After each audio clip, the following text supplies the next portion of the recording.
নমস্কার বন্ধুরা, শুভ সন্ধ্যা। আশা করি তোমরা ভালো আছো, আমিও ভালো আছি। অনেকদিন পরে একটি ভিডিও তোমাদের সাথে শেয়ার করছি। থাম্বনেল থেকে নিশ্চয়ই বুঝতে পারছো যে কি ভিডিও তোমাদের সাথে শেয়ার করছি। এটি হলো আমাদের কলকাতার সবথেকে বড় শিব মন্দির, যেখানে ৫১ ফুট শিব ঠাকুর আর তোমার ১২টি জ্যোতির্লিঙ্গ আছে। হ্যাঁ, আমি একসাথে দর্শন করে এসেছি। ওখানে যাওয়ার পরে মনটা এতটা শান্তি হয়েছে, তোমাদেরকে কি বলবো।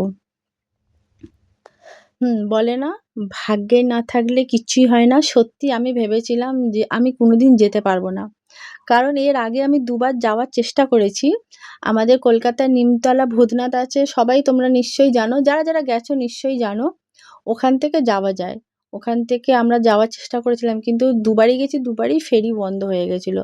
আমি ভেবেছিলাম কোনোদিন হয়তো যেতে পারবো না। ভূতনাথের এপার থেকে তোমার কিন্তু এই মন্দিরটা দেখা যেত, আর এই শিব ঠাকুরটিও দেখা যেত। বসে, বসে দেখতাম ৮টা বাজতো, লাইট অফ হয়ে যেত। মনটা খুব খারাপ লাগতো, যেহেতু যেতে পারতাম না। কিন্তু এবারে গেছি শিয়ালদা থেকে ডাইরেক্ট গাড়ি করে হাওড়া, সালকিয়া, বাধাঘাট। যাওয়ার পরে এতটা ভালো লাগলো কি বলবো, খুব খুব ভালো লাগলো। যারা গেছো নিশ্চয়ই তারা জানো যে জায়গাটা কতটা সুন্দর। একটু যেতে দেরি হয়ে গেছে। আমি ৬টার পরে ওখানে পৌঁছেছি। আর একটু তাড়াতাড়ি গেলে খুব ভালো লাগতো। যাই হোক, যখনই গেছি তখনই খুব সুন্দর লাগছিল। এত ভালো লাগছিল, অনেকক্ষণ বসেছিলাম ওখানে। তারপরে সন্ধ্যে আরতিও দেখেছি। আরতি দেখার পরে তারপরে রিটার্ন চলে এসেছি।